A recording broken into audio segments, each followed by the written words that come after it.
Permítame darles un saludo cariñoso a cada uno de ustedes, amados hermanos. Amén.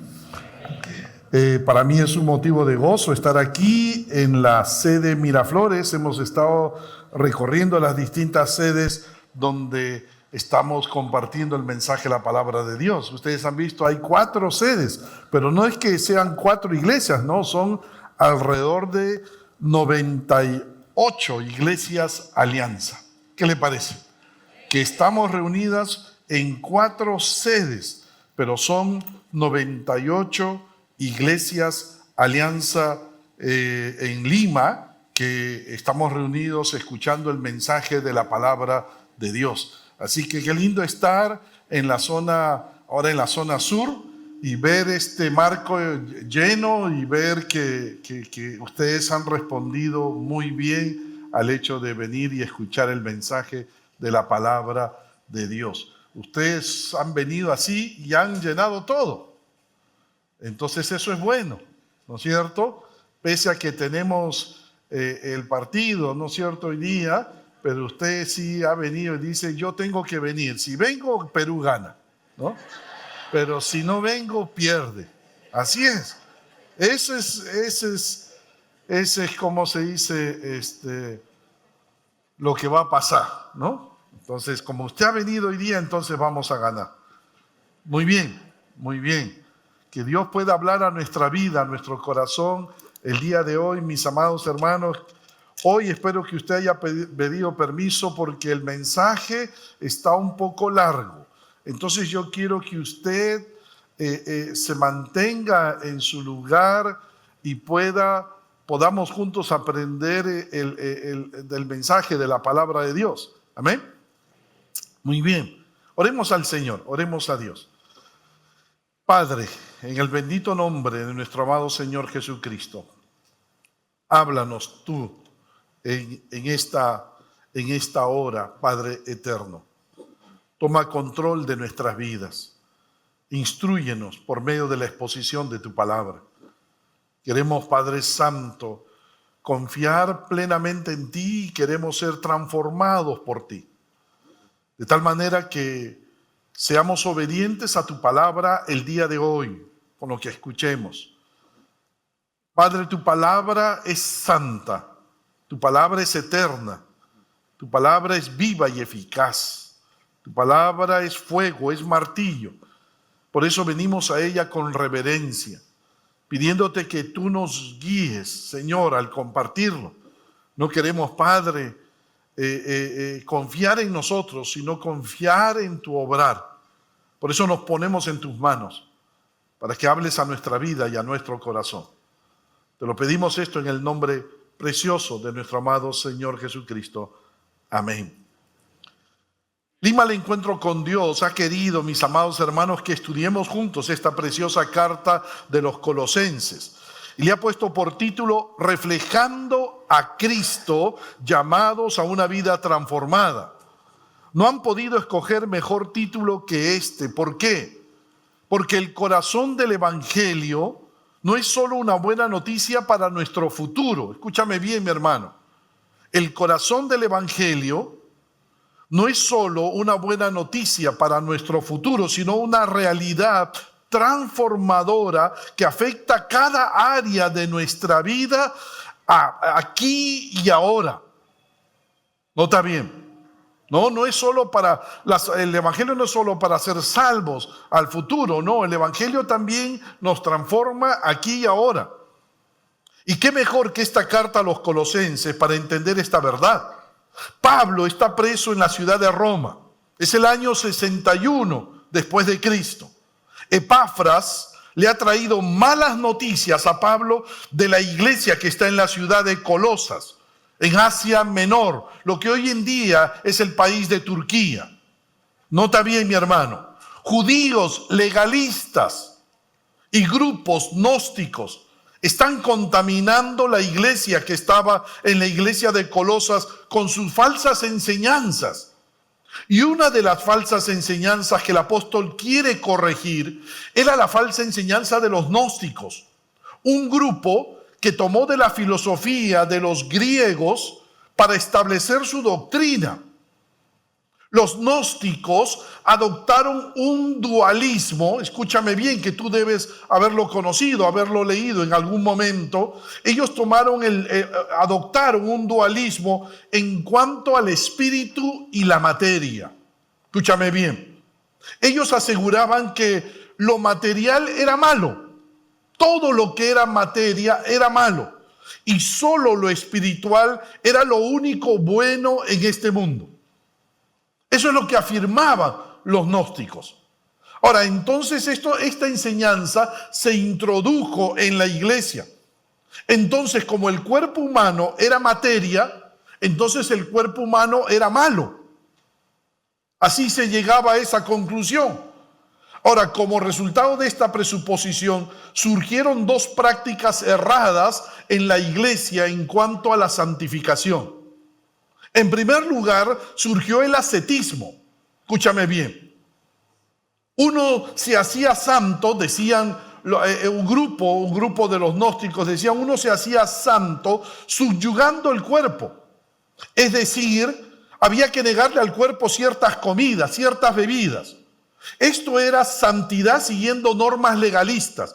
Vístete así, come así, ¿no? Tú vas a ser santo si te vistes de esta manera, si comes de esta manera, si tú vives de esta manera. Santidad por normas legalistas.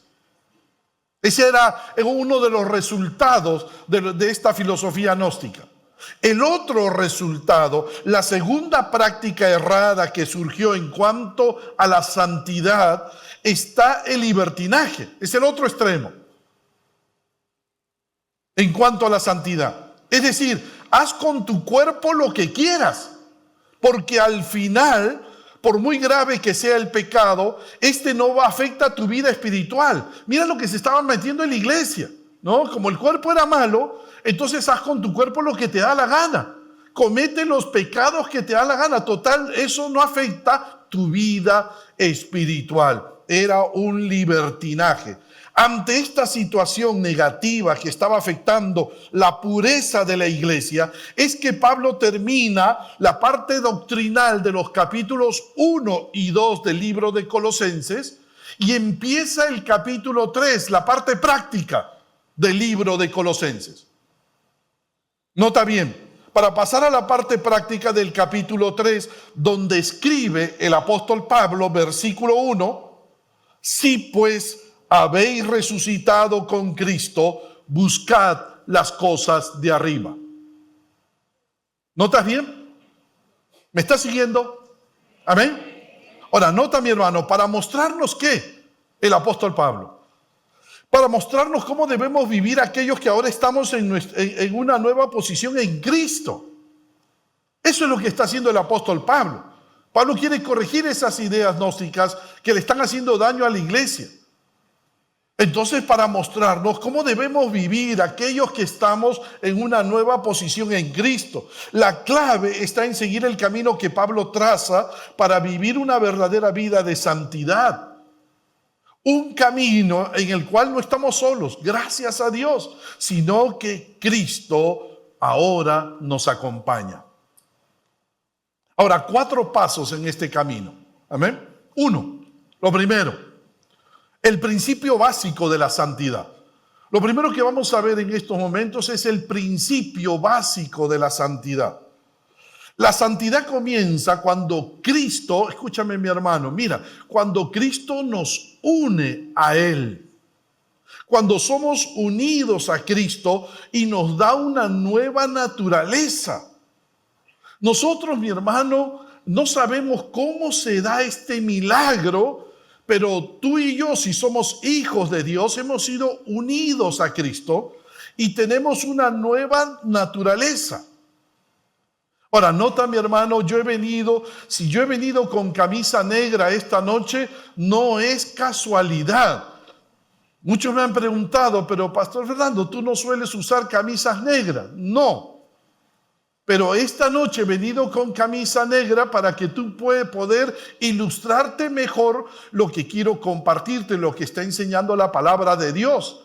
Hoy esta camisa negra me sirve para mostrar la vida antes de conocer a Cristo. Este es Fernando antes de conocer a Cristo, con su naturaleza de pecado, la naturaleza negra de pecado, con la cual estoy. Este Fernando es tú y yo antes de conocer al Señor. ¿Notas? Ahora, nota mi hermano, pero un día nos unimos a Cristo.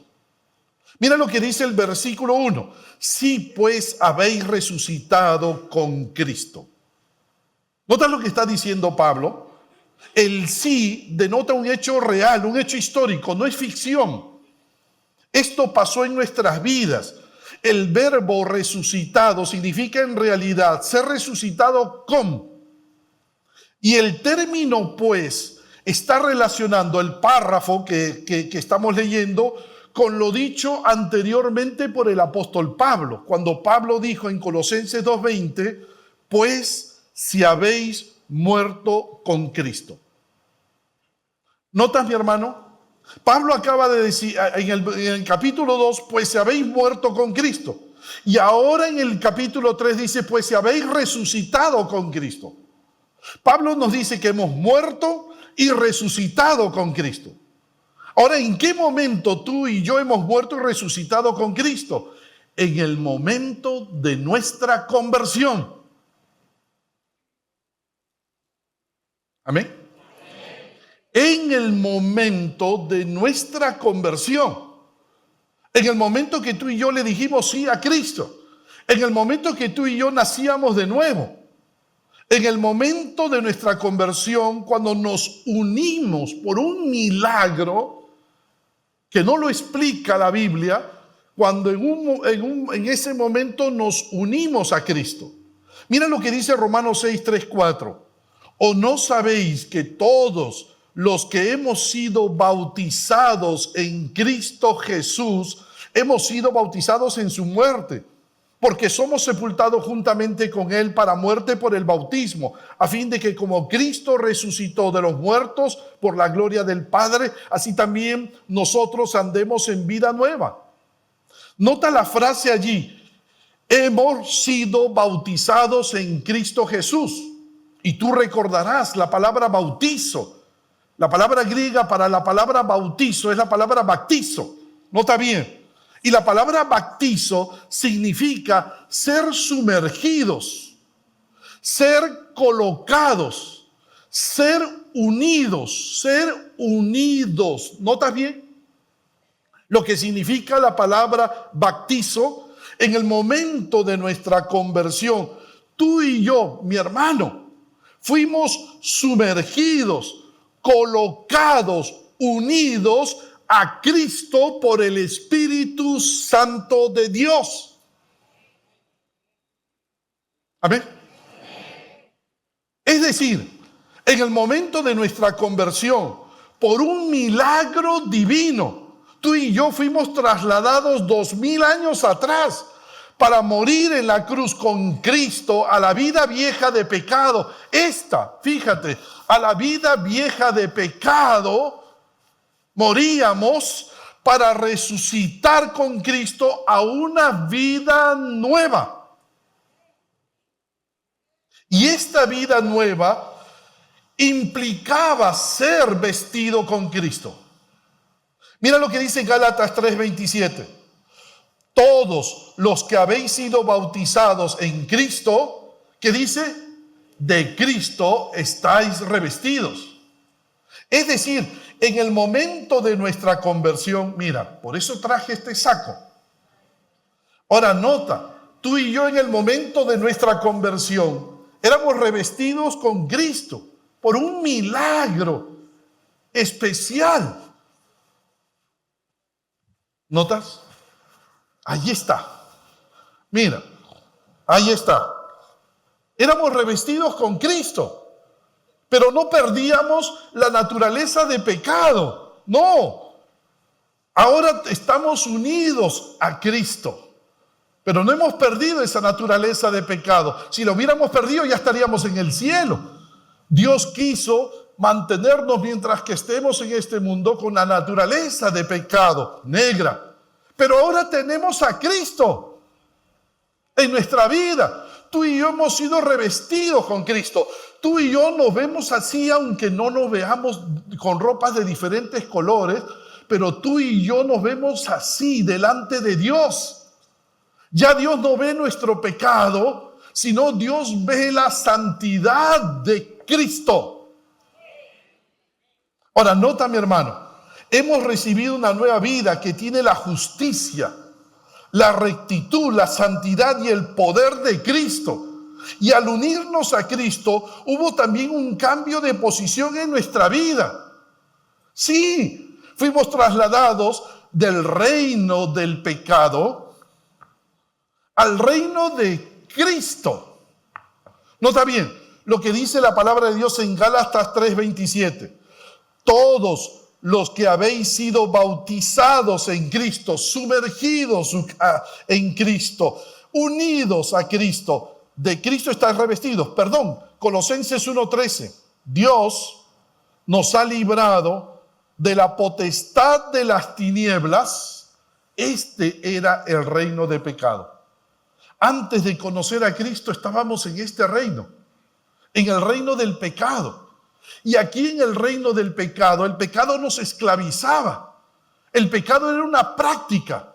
Tú y yo no podíamos decirle no al pecado. No podíamos, porque estábamos en su reino. El pecado nos dominaba. Pero cuando nos unimos a Cristo, Dios nos saca del reino del pecado y nos trasladó al reino de su amado Hijo. Aquí. Ahora estamos en el reino de Cristo. Estamos en una nueva posición. ¿Me están siguiendo? ¿Seguro? ¿Amén? ¿Me estoy explicando bien? ¿Seguro? Ahora noten, estamos en el reino de Cristo. Y aquí el pecado ha perdido su poder. Ya no puede esclavizarnos como cuando estábamos en el reino de aquí, del pecado. Aquí el pecado hacía con nosotros lo que quería. Pero cuando estamos ahora en el reino de Cristo, ahora aquí el pecado ha perdido su poder. Ya no nos esclaviza, ya no nos domina, ya no. Pero todavía está presente. Pero ahora tenemos a Cristo. Tenemos de Cristo su justicia, su rectitud, su santidad y su poder. No olvidemos que en el reino del pecado, el pecado nos dominaba y esclavizaba, pero en el reino de Cristo, la naturaleza de pecado ha perdido su poder y autoridad sobre nosotros. Por lo tanto, aquí ya el pecado ya no nos domina, ya no nos esclaviza. Aquí el pecado ya no es una práctica. Estamos con Cristo. Esto es algo que nota, mi hermano, nota. En el reino del pecado, el pecado nos dominaba. Pero ahora estamos en el reino de Cristo. Ya no nos domina ni esclaviza, ni el pecado se vuelve una práctica. Pero recuerda algo. En el reino de Cristo, la vieja naturaleza ha perdido su autoridad sobre nosotros, pero aún permanece en nosotros. ¿Tú lo ves? ¿Notas? Pero aún permanece en nosotros mientras estemos en este mundo. Entonces, más de una vez, esa vieja naturaleza querrá recuperar el control de nuestras vidas. Nota bien, tentando ¿a qué? A nuestro cuerpo, nuestra carne. Nuestra carne que aún no ha sido redimida por el Señor. Lo que ha sido redimido es nuestra alma, pero no nuestra carne. La Biblia dice que la redención de nuestra carne será cuando Cristo, el Señor, regrese por su iglesia. Romanos 8:23 dice, esperando la adopción, la redención de nuestro cuerpo. Nuestra carne aún no ha sido redimida, aún no. Por eso que el pecado aún tienta nuestra carne, tienta nuestro cuerpo. Pero mientras tanto, ¿qué tenemos? Todo cristiano, ahora ¿qué tenemos? A Cristo. Tenemos una nueva naturaleza.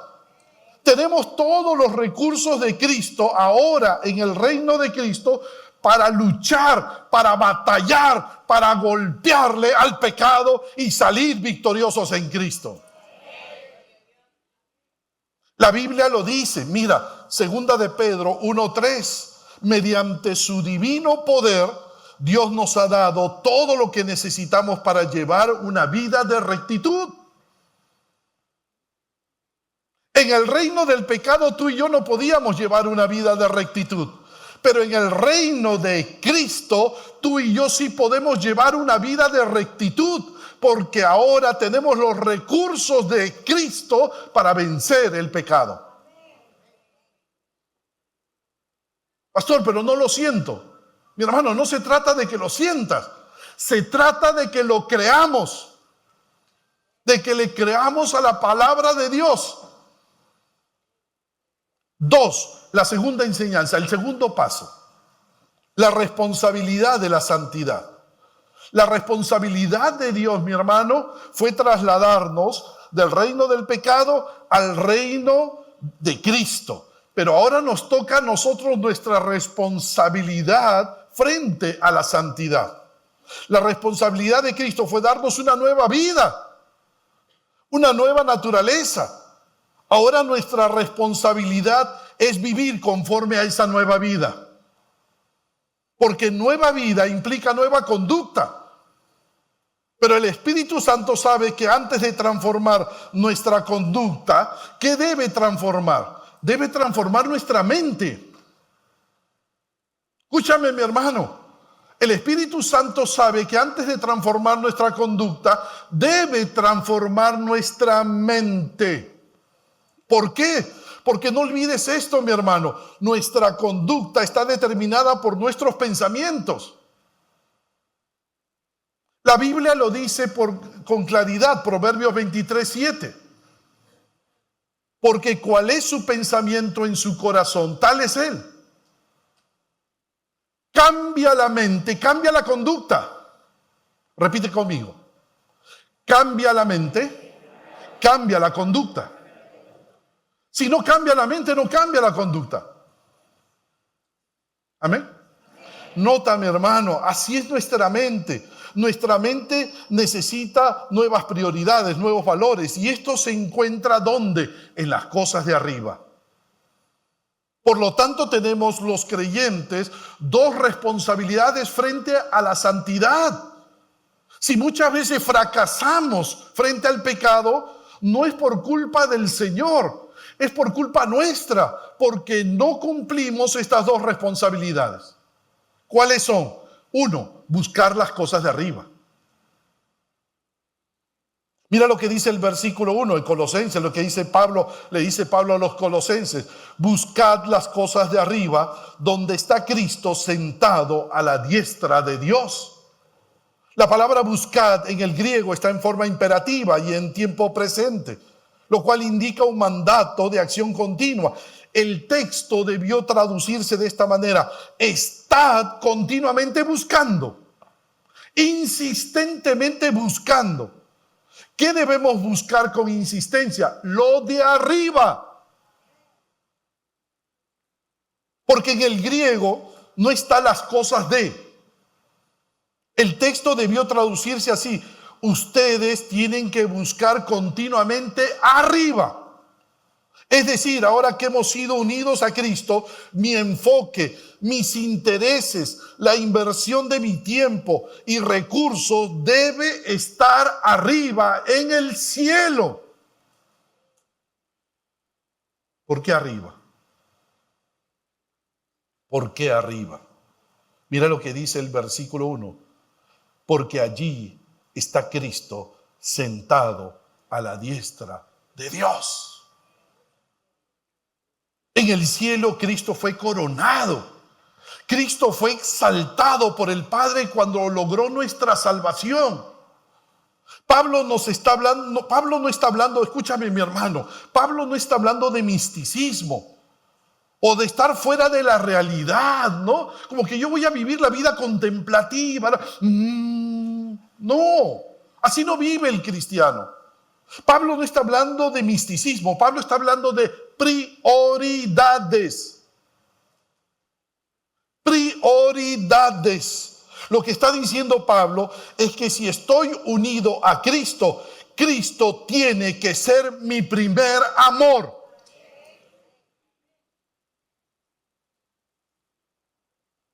Ya lo he dicho más de una vez a mi esposa. Mi esposa está acá, Roxana, por ahí anda. Ella sabe que ella no es mi primer amor. Y yo la amo. Pero mi primer amor es Cristo. Ella es el segundo. Y está contenta con ser el segundo. Pero si yo no amo a Cristo, no la amaría a ella con todo el amor y respeto con la cual amo. La clave de todo es amar primero a Cristo. Toda mi vida tiene que girar en torno a Cristo. Mis decisiones, mis relaciones, mi trabajo, mis diversiones, mis estudios, como lo era para Pablo en Filipenses 1:21. Para mí el vivir es Cristo. Los valores de Cristo tienen que ser mis valores. Su bondad, su mansedumbre, su paciencia, su sabiduría, su perdón, su pureza, su amor. Es aspirar a ser como Cristo. Es buscar reflejar su carácter en mi vida. Porque cambia mi mente, cambia mi conducta. La segunda responsabilidad que tenemos los cristianos en la santidad, poner la mira en las cosas de arriba. Versículo 3, poner la mira en las cosas de arriba, no en las de la tierra. El término poner literalmente significa pensar. Nota, mi hermano, lo que significa ese poner, significa pensar. Y nuevamente está en modo imperativo y en tiempo presente. ¿Sabes lo que está diciendo Pablo aquí, mi hermano? Pablo está diciendo, coloca tus pensamientos, tu mente en las cosas celestiales y no las saques de allí nunca, de tal manera que las cosas de arriba gobiernen tu mente. Eso está diciendo el apóstol Pablo. Joven, eso es lo que tenemos que hacer. Si queremos tener victoria sobre el pecado. Hay tantas cosas de este mundo que buscan desviar nuestra mente de lo eterno, que Pablo dice que no te dejes distraer por nada. Absolutamente nada. Cuida tu prioridad. Hemos de llenar nuestra mente con la voluntad de Dios. Hemos de llenar nuestra mente con sus planes. Hemos de llenar nuestra mente con sus propósitos, de tal manera que su voluntad se refleje en nuestra vida. No es un llamado, mi hermano, a desconectarnos del mundo, no, sino a comprometernos con Cristo.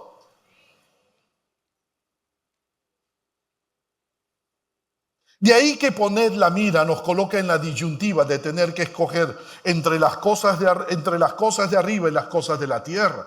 Claro que sí. No podemos fijar la mirada en dos metas diferentes a la vez. Mi hermano, no se puede. Los valores carnales y los valores espirituales son incompatibles. No podemos servir a dos amos. Tenemos que elegir entre Cristo y el materialismo. Tenemos que elegir entre Cristo y las filosofías de este mundo. Tenemos que elegir entre Cristo y los ídolos. Tenemos que elegir entre Cristo y lo que este mundo ofrece. No podemos vivir eternamente con el corazón dividido. Joven, tarde o temprano, uno de los dos reinos prevalecerá en tu vida y gobernará tu mente y por ende tu conducta. Por eso tenemos que llegar a un momento decisivo en nuestra vida, donde debemos elegir como eligió Josué. ¿Recuerdas? Josué 24:15, pero yo y mi casa serviremos a Jehová. No puedes. No puedes estar con un pie en el mundo y con un pie en el Señor. No se puede. Tarde o temprano tenemos que elegir. Y quiera Dios que elijas como Josué. Yo y mi casa serviremos a Jehová. Tres. El tercer paso, las razones de la santidad. Permíteme rápidamente las razones de la santidad. ¿Cuáles son las razones por las cuales los cristianos debemos buscar las cosas de arriba y poner la mirada en las cosas de arriba? ¿Por qué? Pablo nos da tres razones fundamentales. Mira, 3 razones fundamentales. Anótalos, grábalos en tu corazón. 1, porque ya hemos muerto al poder del pecado. Hermano, ya hemos muerto. Sí se puede poner las cosas arriba, pero tienes que creer lo que ha ocurrido en tu vida. Hemos muerto al poder del pecado. El apóstol Pablo dice en el versículo 3, dice, porque habéis muerto. La frase habéis muerto indica un hecho ocurrido en el pasado. ¿En qué sentido afirma que el creyente muere? Cuando Cristo era crucificado, nuestra vieja naturaleza de pecado era crucificada con el propósito de que el pecado perdiera su poder sobre nosotros y ya no seamos sus esclavos. Mi hermano, tú debes creer en esto. Perdón, ¿me están siguiendo? No se vayan, ¿eh? Miren. Cuando estábamos en el reino del pecado, no lo olvides, el pecado nos dominaba, nos esclavizaba. Esta naturaleza tenía que ser asesinada, crucificada. Y eso ocurrió ¿cuándo? Ocurrió en la cruz del Calvario. Allí fue crucificada. Y cuando esta naturaleza fue crucificada en la cruz del Calvario, entonces esa naturaleza perdió su poder. Perdió su autoridad sobre nosotros. Así que ya no somos esclavos del pecado, ya no. Por eso dice Romanos 6:6. Mira lo que dice la palabra de Dios en Romanos 6:6. Nuestro antiguo ser pecaminoso fue crucificado con Cristo. ¿Para qué? El propósito. Para que el pecado, ¿qué cosa? Perdiera su poder en nuestra vida. Ya no somos esclavos del pecado en el reino de Cristo. Ya no. Ya no. Estamos unidos a Cristo. ¿Notas, mi hermano? Así que el pecado ya no tiene poder para impedirnos buscar las cosas de arriba. Ya no. Sí se puede en Cristo. Como lo hacía antes de conocer al Señor. Cuando estábamos aquí, tú y yo no podíamos buscar las cosas de arriba. Buscábamos siempre las cosas de abajo. La segunda razón, mira, porque nuestra salvación está protegida por Dios, mi hermano. Sí se puede buscar, porque ya somos salvos para siempre. Versículo 3, y vuestra vida está escondida con Cristo en Dios. Si hay una verdad que hemos recordado hoy es que hemos sido unidos a Cristo en el momento de nuestra conversión con Cristo. Dice Gálatas 2:20, estoy juntamente crucificado. Ya no vivo yo, mas vive Cristo en mí. Pablo nos dice que esta nueva vida en Cristo ha sido escondida del mundo. Ahora, ¿por qué? ¿Por qué Dios esconde nuestra salvación del mundo? Porque los creyentes son incapaces de comprender toda la dimensión de la nueva vida del cristiano. Claro. Tú le dices a alguien, oye, mira, yo estoy unido a Cristo. Y te va a mirar y se va a reír. Él no entiende eso. ¿Por qué? 1 Corintios 2:14, el hombre natural no percibe las cosas que son del Espíritu de Dios. ¿Por qué? Porque para él son locura. Por eso la gente rechaza al cristiano. Por eso la gente se burla de nosotros. Porque no entiende lo que es. Él está en el reino del pecado. Él no entiende las cosas espirituales. ¿Qué ha hecho Dios? Ha escondido nuestra salvación. La ha encriptado. En el griego es la ha encriptado. Tú debes haber escuchado esa palabra encriptar, guardar, encerrar. La ha protegido. La traducción mejor sería la ha protegido de cualquier adversario espiritual. Nuestra salvación está protegida por Dios hasta el final. Ninguna condenación hay para los que están en Cristo Jesús. Y 3, la tercera razón, porque algún día seremos premiados por Cristo. Cuando Cristo vuestra vida se manifieste, entonces vosotros también seréis manifestados con Él en gloria. Si hay algo que Pablo quiere enseñarnos es que el ocultamiento de nuestra vida en Cristo a los no creyentes no será para siempre. No, ese guardar, esa protección, ese ocultamiento de Dios de nuestra salvación no será para siempre. Cuando Cristo, dice Pablo, vuestra vida, vuestro todo, vuestra meta, vuestra prioridad se manifieste en su segunda venida, nosotros también seremos manifestados con Él en gloria. Es decir, seremos reunidos con Cristo y premiados por Cristo cuando Cristo venga por nosotros. En su segunda venida, ¿cuál será el premio? ¿Cuál será el premio? Cristo nos dará un cuerpo semejante al de Él. Un cuerpo glorificado donde ya no esté esta naturaleza de pecado. Lamentablemente no me puedo quitar esta camisa ahora para mostrártelo. Pero quiero que sepas que cuando Cristo venga, ya no va a haber esta naturaleza de pecado. Seremos semejantes a Cristo. Sin pecado. Por eso nuestra mente tiene que permanecer en Cristo, arriba. ¿Por qué? Porque cambia la mente y ¿qué cambia? ¿Qué cambia?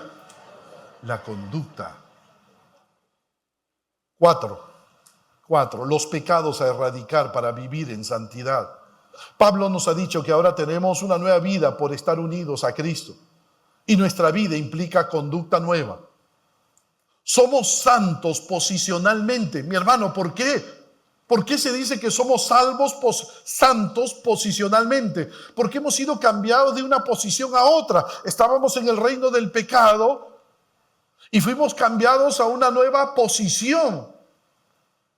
Y en esa nueva posición hemos sido revestidos de Cristo. Ya Dios no ve nuestra naturaleza de pecado, Dios ve la santidad de Cristo. Estamos en un nuevo reino. Somos santos posicionalmente. Estamos en una nueva ubicación. Estamos en el reino de Cristo. Dios nos ve santos y limpios por estar unidos a Cristo. Pero ahora debemos crecer, ¿qué cosa? En esa santidad. Y la palabra santidad significa separarse. Tenemos que separarnos día a día del pecado. Comenzar una separación. Separarnos día a día del pecado. Es decir, día a día debemos ir separándonos del pecado. Porque la naturaleza vieja, no lo olvides, la naturaleza vieja, aunque ha perdido poder y autoridad, aún tiene fuerza y querrá recuperar el control de nuestras vidas. De ahí la consecuencia lógica de Pablo. Mira, versículo 3, porque habéis muerto. Santificación posicional. Habéis muerto, estás en una nueva posición en el reino de Cristo. Ahora nos toca, versículo 5, haced morir. Es nuestra responsabilidad, santificación progresiva. Pero ¿sabes qué es lo hermoso? Escúchame, mi hermano. ¿Sabes qué es lo hermoso?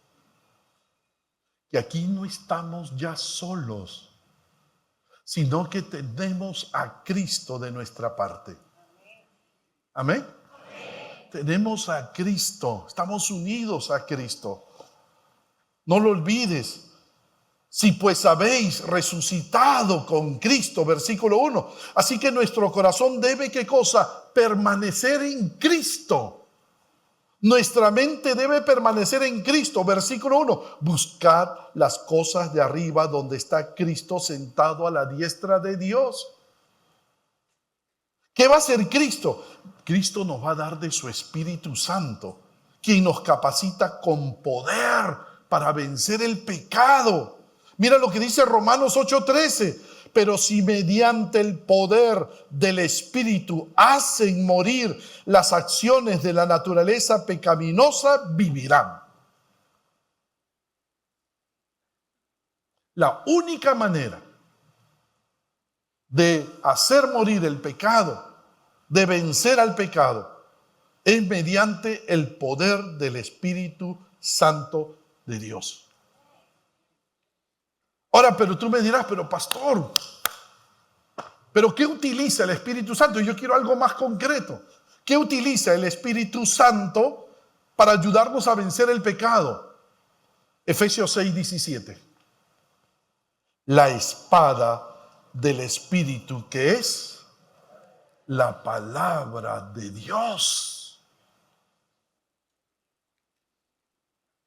Cuando tú más llenes la palabra de Dios en tu mente, la victoria será segura. El problema por el cual fracasan muchos cristianos frente al pecado es porque no leen la Biblia, no estudian la palabra. Un minuto, leen algo y se van. Hay creyentes que pasan horas, se ven toda una serie de 50 capítulos en Netflix en 10 horas y solamente un minuto en la palabra de Dios. ¿Cómo vas a tener victoria sobre el pecado? No se puede. No se puede. Tenemos que estar más tiempo en la palabra que en este mundo.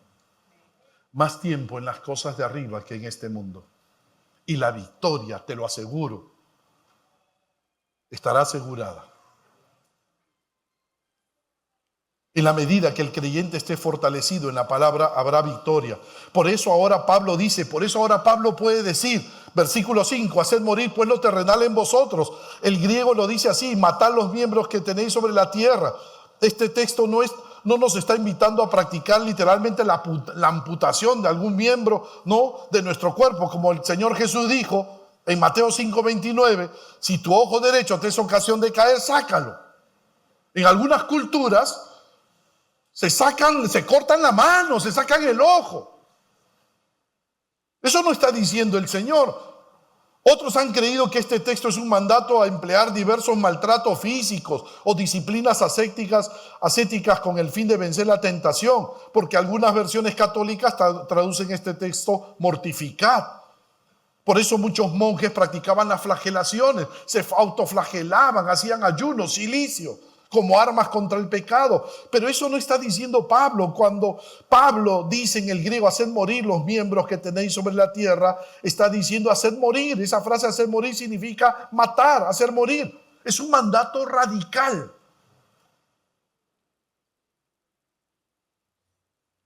Para los que saben, el griego está en un auristo imperativo. Es un mandato radical. Lo que está diciendo Pablo dice, maten todos los pecados de la carne que caracterizaban a su viejo hombre de una vez y para siempre.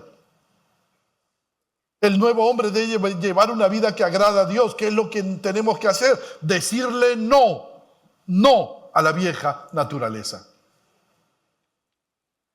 No. Como lo dice un pastor, yo tengo que matar el pecado antes que el pecado me mate a mí. ¿Qué pecados debo erradicar y que caracterizaban al viejo hombre? Los pecados que atentan contra uno mismo. Pablo dice, versículo 5, haced morir pues lo terrenal en vosotros, fornicación, impurezas, pasiones desordenadas, malos deseos y avaricia, que es idolatría. Para nuestro Dios el pecado sexual es grave. ¿Por qué? Porque atenta contra nosotros. 1 Corintios 6:18 dice, el que fornica contra su propio cuerpo peca. Ahora, ¿por qué Dios coloca en la lista de pecados, empieza con el pecado sexual? No porque el pecado sexual sea peor que los demás pecados, no, sino que es que el pecado sexual es el que más nos esclaviza, obsesiona y nos incapacita para una vida de santidad. Además, el pecado sexual ha destruido muchas vidas, ministerios, reputaciones. Vas a Google y buscas en Google la lista de pastores famosos que han caído en pecado sexual en los últimos 10 años. Hay una lista de más de 20 pastores en el mundo. Y famosos, conocidos.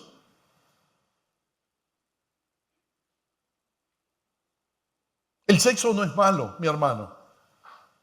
Lo que es malo es el sexo fuera del matrimonio, fuera de los límites del matrimonio. Fornicación, cualquier forma de sexo ilícito, como el adulterio, la homosexualidad, la prostitución, la zoofilia, la masturbación, la pornografía, el incesto. Este pecado se traduce también como inmoralidad sexual, las impurezas. Esta palabra habla de inmundicia o impureza, tiene que ver con la mente. Por eso se traduce también una mente sucia. La conducta pecaminosa se origina aquí, en los malos pensamientos. Mateo 7:21 dice: de dentro del corazón de los hombres salen los malos pensamientos, los adulterios, las fornicaciones. Está aquí en la mente. Esto significa que la batalla contra el pecado, y en especial contra el pecado sexual, comienza en la mente. Por eso tienes que cuidar tu mente de no alimentarla con la pornografía. Si tú alimentas tu mente con la pornografía, entonces tu conducta va a estar en función a la pornografía.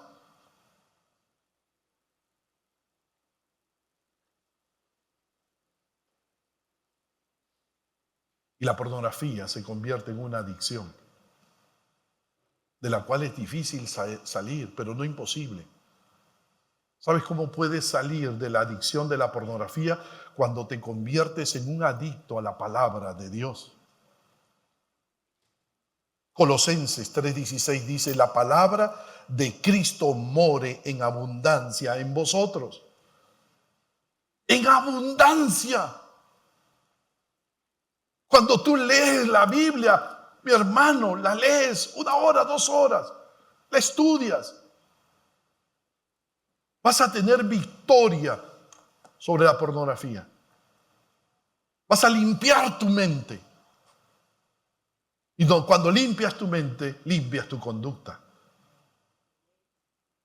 Pasiones desordenadas, todo deseo ilegítimo, indebido, que no se puede controlar. Se le puede también llamar lujuria. Ese deseo incontrolable de satisfacer los impulsos sexuales o a cualquier precio. No te mides, te degrada.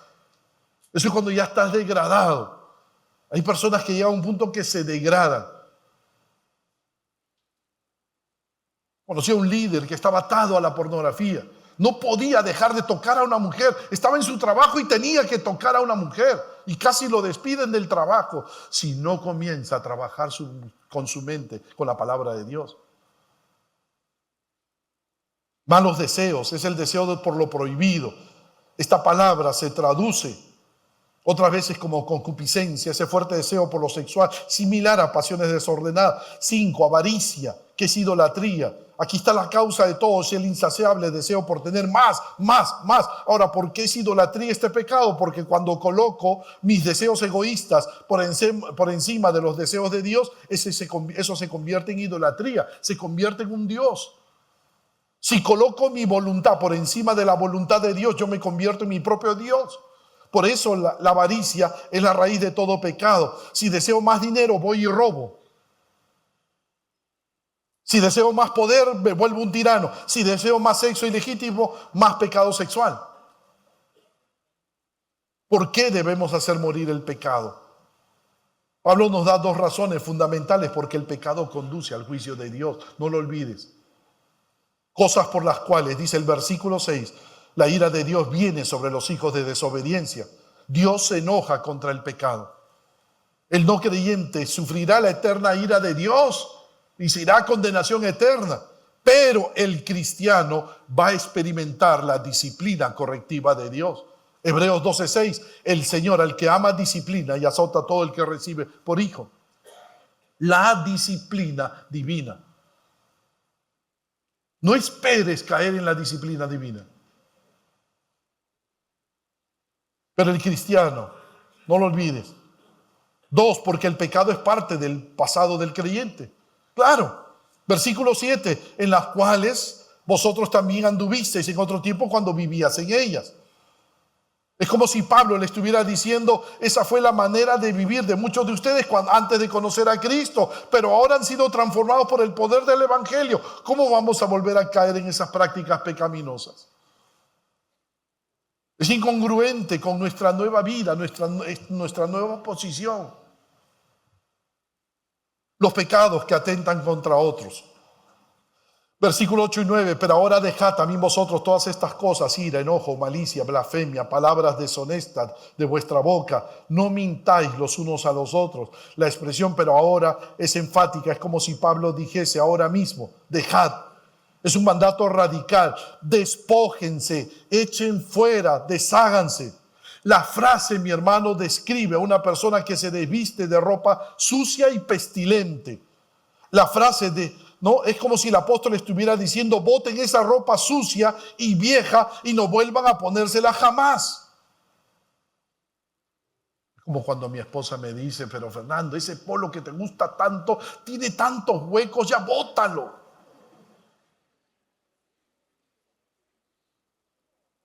¿Qué trapos sucios y viejos debemos quitarnos y que hacen daño a otros? Ira. Tenemos que desechar ese espíritu vengativo, cargado de resentimiento y que se expresa en violencia y en golpes. Y a veces hay esposos cristianos que les pegan a sus esposas y hay esposas cristianas que se mantienen calladas. El creyente debe ser tardo para airarse porque la ira del hombre no obra la justicia de Dios. Enojo. El enojo aquí es destructivo, tiene que ver con sentimiento interno. Si no se sana, luego terminará en ira y en amargura, malicia. Inclinación malvada de la mente que busca dañar a la otra persona, buscando perjudicar su reputación, su honor, el respeto.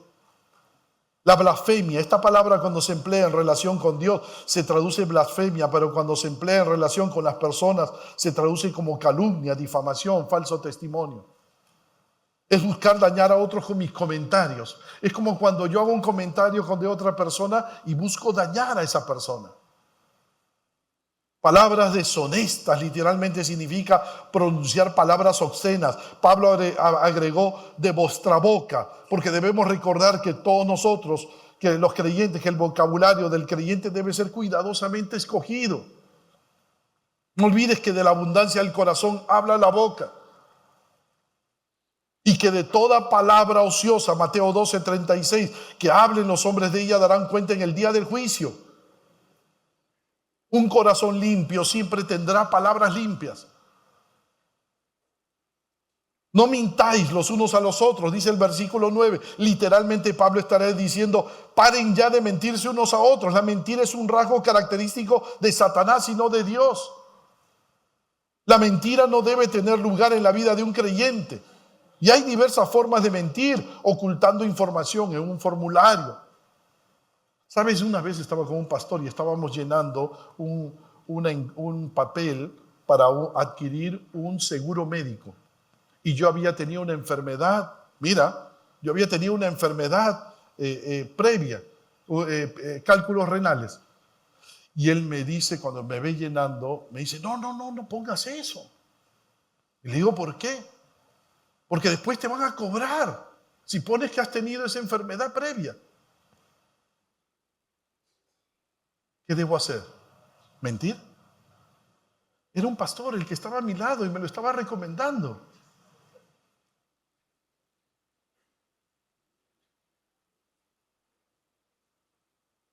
Mi hermano, no debemos mentir. Hay diversas formas, sí, ocultando información, copiando en un examen, exagerando los detalles. Pero ahora hay entre los creyentes mentiras santas. ¿Por qué abandonar estos pecados que dañan a otros? Permíteme, mira, yo sé que ya los músicos están listos, quieren sacarme. Están ahí listos, quieren cantar. Pero yo les voy a pedir un ratito, hermanos, termino. Pablo nos da 3 razones fundamentales. 1, porque ya no vivimos de acuerdo a la vieja naturaleza de pecado. Ya no. Versículo 9, habiendo despojado del viejo hombre con sus hechos, ya no. Ahora tenemos una nueva vida con Cristo. La mentira, la ira, el enojo, la malicia, las palabras deshonestas pertenecen al viejo hombre, no al nuevo hombre. 2, porque ahora vivimos con una nueva naturaleza. Versículo 10, y revestido del nuevo, el cual conforme a la imagen del que lo creó se va renovando hasta el conocimiento pleno. Ahora tenemos la nueva naturaleza. Estamos unidos a Cristo y debemos crecer en esa nueva naturaleza día a día a la imagen de nuestro Señor Jesucristo. Cada día tú y yo debemos parecernos más a Cristo. Mi sueño, ¿sabes cuál es mi sueño, mi hermano? Que mi esposa algún día me diga, que se levante un día y me vea y me diga, oye, te pareces más a Cristo. Ese es mi sueño. Y 3, porque ahora lo que más importa en nuestras vidas es Cristo. Donde no hay griego ni judío, bárbaro ni escita, siervo ni libre, sino que Cristo es el todo y en todos. ¿Qué está queriendo decirnos Pablo? Porque en esta nueva creación, en esta nueva vida, las diferencias de nacionalidad, religión, cultura, nivel social no importan. Todos los creyentes estamos en un mismo nivel delante de Dios. Solo Cristo es lo que importa. Él debe ser el todo para nosotros. Él debe ser el eje en el cual debe girar todo en nuestra vida. Cristo es todo lo que necesitamos para crecer como Él. ¿Quieres aplaudirle al Señor?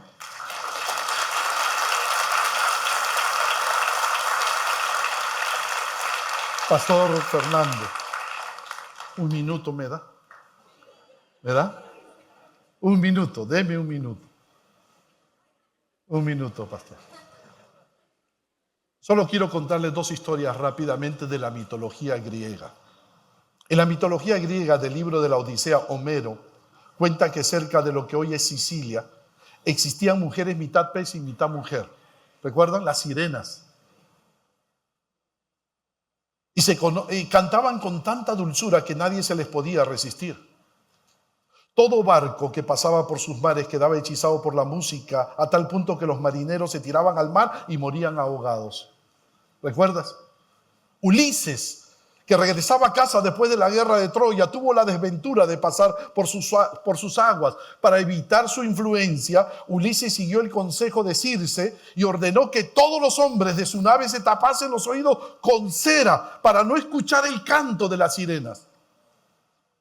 Y a él lo atarían al mástil de un barco con los oídos destapados, pero les ordenó que no lo desataran al del mástil por mucho que él suplicara que lo hagan. Cuando pasaron por la zona, ningún marinero sufrió daño y Ulises escuchó la música, pero por más que pidió que lo soltaran, los marineros no le hicieron caso y Ulises pasó sin sufrir daño. Pero existe otra historia de la mitología griega, la de Orfeo. Orfeo fue conocido por su gran música. Orfeo acompañó a Jasón y su tripulación, conocida como los argonautas, en búsqueda del vellocino de oro. En su viaje tuvieron que hacer frente también a las sirenas.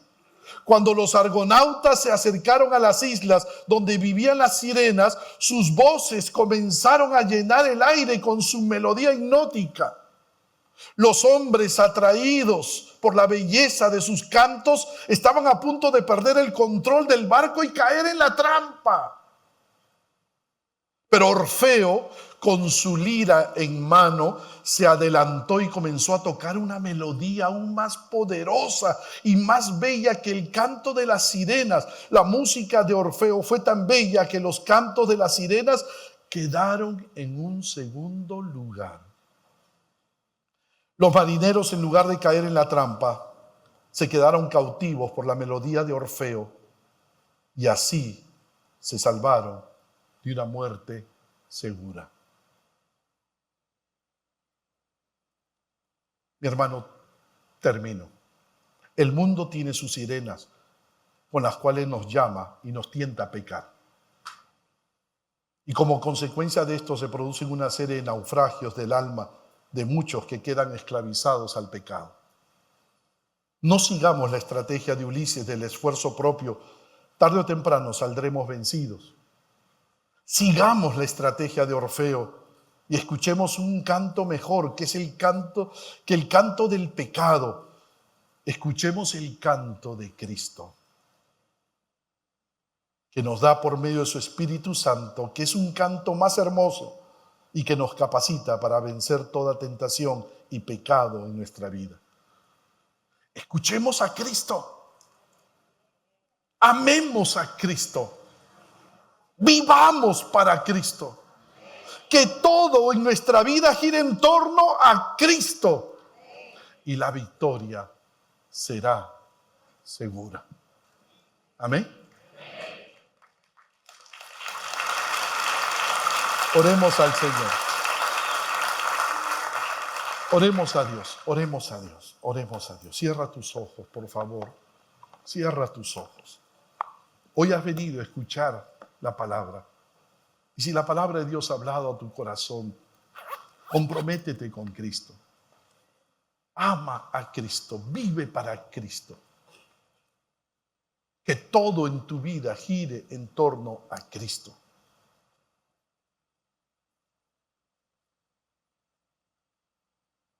Llena tu mente de la palabra de Dios.